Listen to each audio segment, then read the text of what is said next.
அன்பு நண்பர்களே, அனைவருக்கும் அன்னை சமையல் உமாவின் அன்பான வணக்கங்கள்.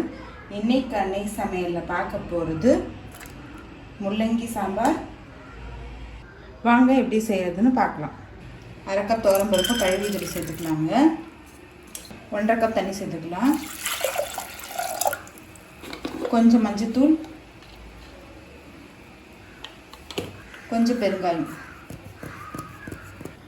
இப்போ மூடி போட்டு குக்கர்லேருந்து 4 விசில் வந்தாலும் இறக்கி வச்சிடலாங்க. 2 டீஸ்பூன் தனியா, 5 காஞ்ச மிளகாய், 1/2 டீஸ்பூன் சீரகம், 1 டீஸ்பூன் கடலைப்பருப்பு, 1/4 டீஸ்பூன் வெந்தயம். ஸ்லோலே வச்சு நல்ல வாசனை வரைக்கும் வறுத்துக்கோங்க. இது எல்லாத்தையும் நல்ல வாசனை வர வரைக்கும் வறுத்தாச்சு. இப்போ இதை மிக்சியில் அரைச்சிக்கலாம். கடாயில் தேவையான அளவு எண்ணெய், 1 டீஸ்பூன் கடுகு, 1/2 டீஸ்பூன் சீரகம், கொஞ்சம் கருவேப்பிலை, கொஞ்சம் பெருங்காயம், 1 காஞ்ச மிளகாய்,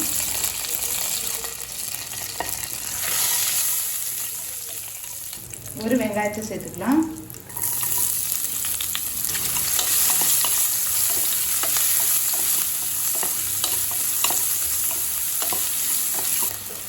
ஒரு தக்காளி,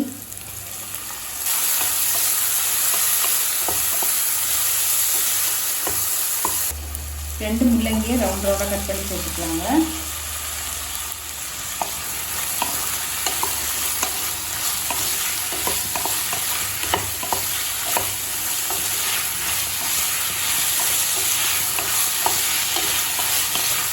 இப்போ 1/4 கப் தண்ணி சேர்த்துக்கலாம். மூடி போட்டு வேகிற வரைக்கும் வெயிட் பண்ணலாம்.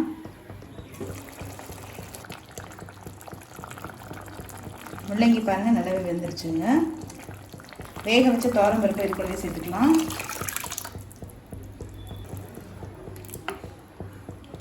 பருப்பு சேர்த்துட்டு ஒரு 2 நிமிஷம் நல்லா கொதிக்கட்டும். சின்ன நெல்லிக்காய் பொடியை 1/4 கப் தண்ணியில் கரைச்சி சேர்த்துக்கலாங்க.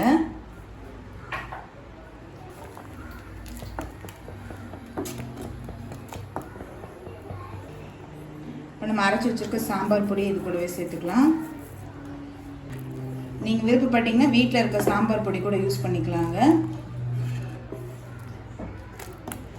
சாம்பார் பொடி சேர்த்துட்டு ஒரு 2 நிமிஷம் நல்லா கொதிக்கட்டும். இப்போ சாம்பார் பொடி சேர்த்துட்டு ஒரு 2 நிமிஷம் ஆகிடுச்சுங்க. ரொம்ப நேரம் கொதிக்க விட வேணாம். கொஞ்சம் கொத்தமல்லி சேர்த்துக்கலாம். முள்ளங்கி சாம்பார் ரெடி ஆகிடுச்சு. சர்வ் பண்ணிடலாம்.